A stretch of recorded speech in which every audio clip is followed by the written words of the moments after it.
I saw him with my own eyes, almost every night, drinking an unbelievable amount of alcohol, around 7,000 calories worth. Andre the Giant wasn't just a famous wrestler, he was like a myth come to life. Standing 7 feet 4 inches tall and weighing over 520 pounds, he was larger than life in every way. But behind his powerful image was a man who chose to live by his own rules. He even refused medical help because he was afraid it would end his wrestling career. When Andre passed away in 1993, people around the world turned their attention to someone very few knew about. His daughter, Robin Christensen Rousimoff. She lived a quiet life, but suddenly, people were asking if she could carry on her father's enormous legacy. Some even wondered if she might go beyond what Andre had achieved. The truth behind this family was far more surprising than anyone expected. Andre's life wasn't just about wrestling. It was shaped by a rare medical condition, tough childhood labor, and his desire to do something beyond what was expected of him. Born on May 19, 1946, in a small village in France, Andre René Rousimoff already weighed 13 pounds at birth. Much heavier than the average baby. His mother was 5 feet 2 inches and his father was 6 feet 2 inches, but Andre grew far beyond them. By age 12, he was 6 feet 3 inches. At 17, he had reached 6 feet 7 inches. Eventually, he grew to over 7 feet tall and weighed more than 500 pounds. His dramatic growth was caused by a rare condition called acromegaly, which is when the body makes too much growth hormone. If it starts during childhood, it leads to something called gigantism, where the body keeps growing even when it shouldn't. Despite having this disorder, Andre had a fairly normal childhood at first. He went to school at age 6, did well in math, and loved sports, especially soccer. His huge size helped him play as a goalkeeper, and at just 10 years old, he was already 6 feet tall, making it almost impossible for anyone to score against him. However, his education ended early, not because he struggled in school, but because his family needed help. In France at the time, it was legal to leave school at 14, so Andre left and started working full-time on the family farm. He was so strong that he could do the work of several people. But even though he respected the hard work, he knew he wanted more from life. He didn't want to stay on the farm forever. That's when he discovered professional wrestling, an industry where his massive size wasn't a problem but a gift. Andre quickly became a star. In the 1970s, he gained worldwide fame and was nicknamed the Eighth Wonder of the World. People came from everywhere to see him perform. Kids admired him, and adults were amazed by how someone so big could move so well. His popularity exploded even more in the 1980s when he joined the World Wrestling Federation, now WWE. He became a household name across the globe. At the age of 18, Andre moved to Paris, and people immediately noticed his size. A local wrestling promoter named Robert Laguitte saw great potential in him. Andre trained to become a wrestler at night and worked as a mover during the day to support himself. At first, he wrestled under the name Jean Ferret, inspired by a mythical figure from his home region. Later, he changed it to Jean Ferret. In 1966, he met Canadian wrestler and promoter Frank Valois, who became his business manager. Andre's wrestling journey started in France, and he made his TV debut against wrestler Lupo Martini. His popularity grew fast, and by the 1970s and 1980s, he was a global attraction. He even appeared in movies and on television, showing that his talents went beyond wrestling. But behind the fame was a serious and little understood medical problem. Andre started growing abnormally fast at just 14, and it wasn't until much later that doctors figured out what was happening. He had acromegaly.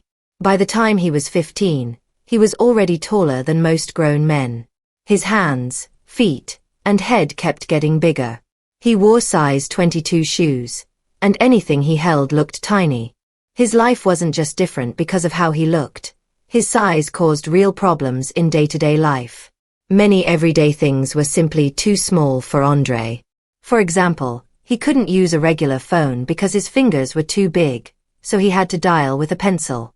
Traveling was also a challenge. Since he was a top wrestler, he flew often, sometimes wrestling 300 days a year. But airplane bathrooms were too small for him, so he had to use a bucket instead. Regular cars were cramped and painful. He often traveled for hours with his legs bent and his neck twisted uncomfortably. Even worse, Andre didn't know about his condition for most of his young life. Some reports say he was first diagnosed in Japan in the 1970s, but it wasn't fully confirmed until 1981, when he went to the doctor after breaking his ankle. By then, the damage to his body had already taken a toll. Despite everything, Andre kept going. He wrestled through pain, dealt with constant challenges, and stayed committed to his fans. His story is not just about a giant man. It's about someone who faced enormous struggles and still chose to live life on his own terms. At the time Andre was finally diagnosed with acromegaly, medical treatments were available to manage the condition, but they couldn't reverse the damage already done. His story isn't just about fame, wrestling, or being larger than life. It's also about how a rare medical condition silently shaped his entire existence for years before anyone even understood what was happening. Andre the Giant became a wrestler mainly because of his incredible size. Weighing around 540 pounds, he was impossible to miss. His huge body gave him a clear advantage in the ring. His hands were about twice as big as a normal adult's, so moves that were difficult for others came naturally to him. Despite his size, he still met the qualifications for heavyweight wrestling and was considered a fair competitor. Once he entered the sport, he quickly gained attention across the country. For many years, he stayed undefeated, not just because of skill, but because hurting someone that big was extremely difficult. In fact, it sometimes took 2 or 3 wrestlers at the same time to give him any serious competition. During the 1970s and 1980s, Andre's fame exploded. He wasn't just a wrestler, he was a global superstar. But his condition continued to affect him behind the scenes. Acromegaly caused his bones and tissues to keep growing abnormally, especially in his hands, feet, jaw, and internal organs. This led to chronic pain, trouble moving, and serious joint issues. Many people with the condition also face a shorter life expectancy, often living only into their 40s. Despite these health challenges, Andre kept wrestling for many years.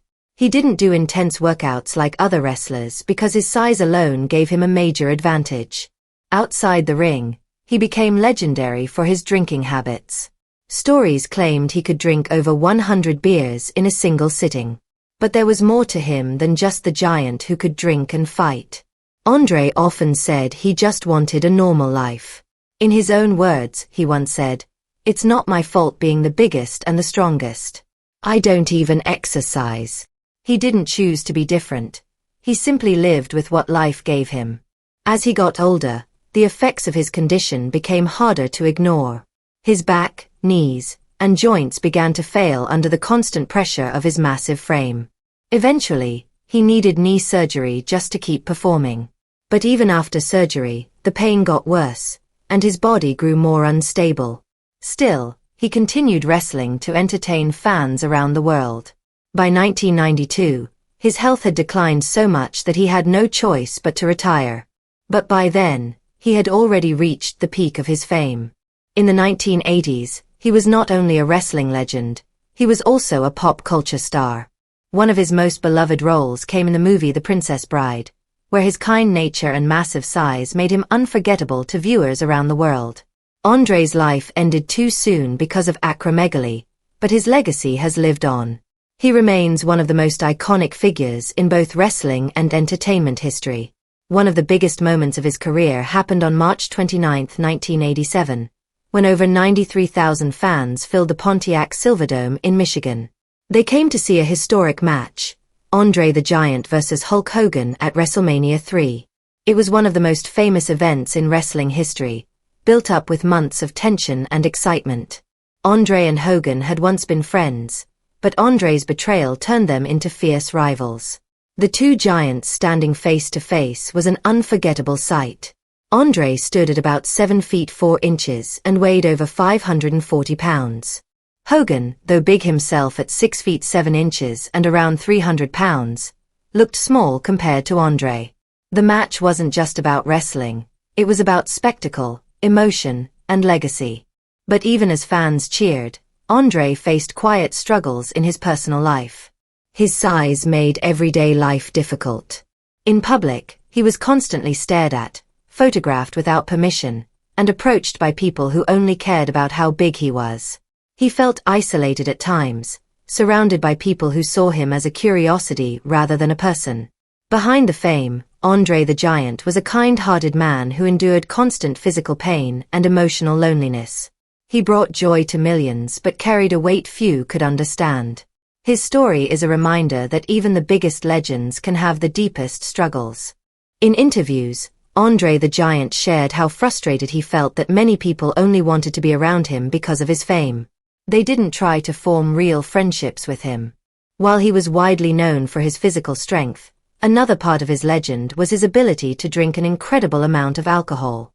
Many wrestlers and people close to him have said that Andre could drink around 100 beers or as many as 20 bottles of wine in a single night. While no one has ever confirmed these stories with solid proof, they have become part of his larger-than-life reputation. Back in the wrestling ring, one of his most unforgettable matches was against Hulk Hogan.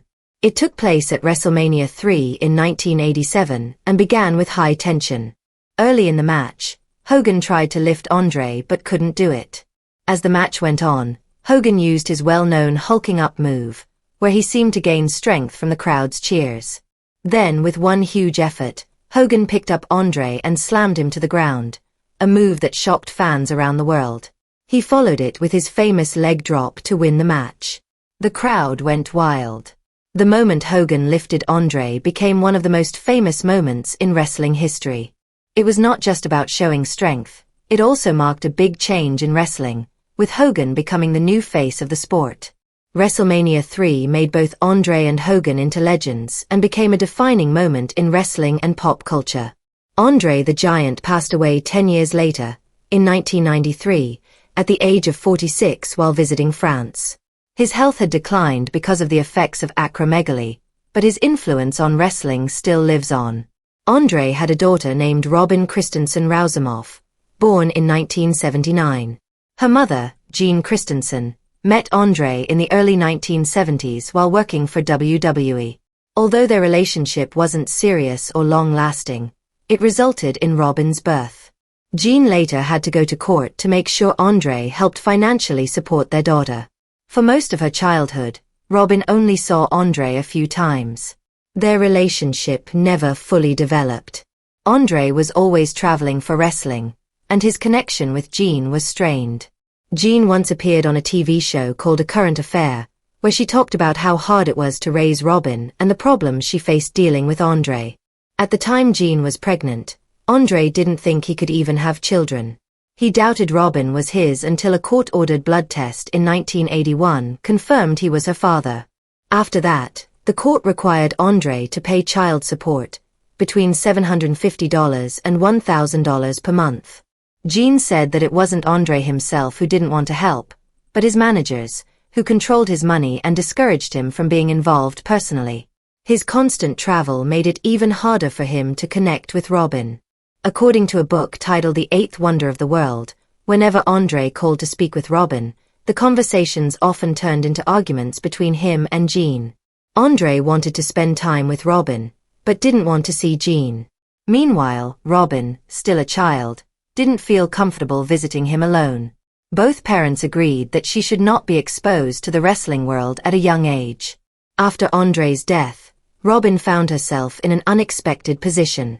As his only child and legal heir, she inherited a portion of his estate, including the rights to his name and image. This meant that she had the final say over how Andre would be remembered in public. Major wrestling companies, toy manufacturers, and video game developers began contacting her to use Andre's image. Robin became the person responsible for guarding her father's legacy.